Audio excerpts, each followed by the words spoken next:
ان لوگوں کے لیے یہ ویڈیو ہے خاص طور پر جو مالدار بھی ہیں، صاحب حیثیت بھی ہیں، یا پھر حکومتی عہدیدار بھی ہیں، افسری کی لائن کے اندر بھی ہیں، یا پھر بڑے عہدیدار ہیں، اور ادھر سے دوسری تیسری شادی بھی ہے۔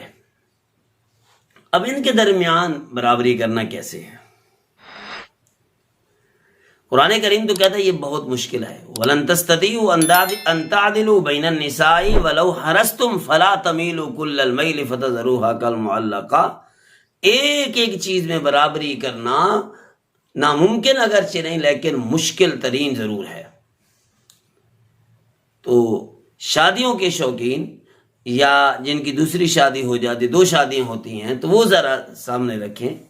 نبی پاک صلی اللہ علیہ وسلم کو بھی حکم دیا گیا کہ یہ بڑا مشکل ہے برابری کرنا، اور خود نبی پاک علیہ السلام نے فرمایا کہ جو آدمی اپنی مرضی سے، اپنی چاہت سے برابری نہ کرے، ایک بیوی کو کھڈے لائن لگا دے، تو فرمایا کہ قیامت کے دن جب آئے گا تو اس کا ایک بازو شل ہوگا۔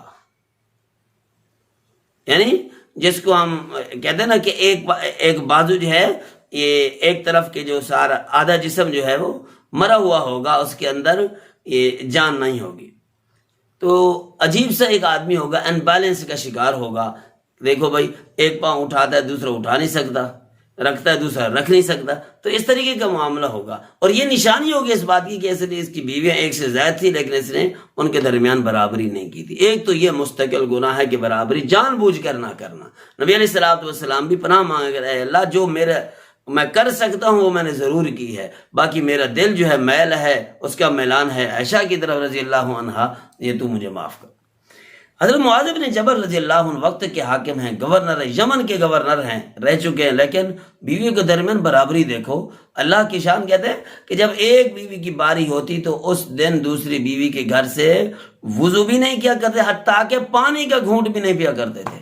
ساری توجہ اسی بیوی کی طرف جس کی باری ہے، تاکہ دوسری کا امتحان بھی نہ ہو۔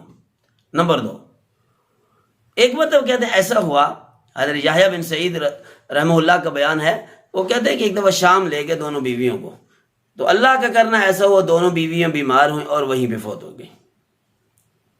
اب حالات کچھ ایسے تھے کہ دو قبریں کھودی نہیں جا سکتی تھیں، ایک قبر کھودی، چلو ایک قبر میں تو برابری تو ہو گئی۔ اب حضرت معاذ بن جبل وہ سوچ رہے ہیں کہ اب اس میں برابری کیسے کروں کہ دونوں کو بیک وقت رکھا نہیں جا سکتا، پہلے ایک بیوی کو رکھیں گے اس دفن کے لیے، پھر دوسری کو رکھیں گے، تو پھر کیا قرآن اندازی کی، قرآن ڈالا گیا، تو جس کا نام پہلے نکلا اس کو پہلے دفن کیا، جس کا نام بعد میں نکلا اس کو بعد میں دفن کیا۔ تو یہ ہے صحابہ کرام کا دین پر عمل، اس کو کہتے ہیں دینداری۔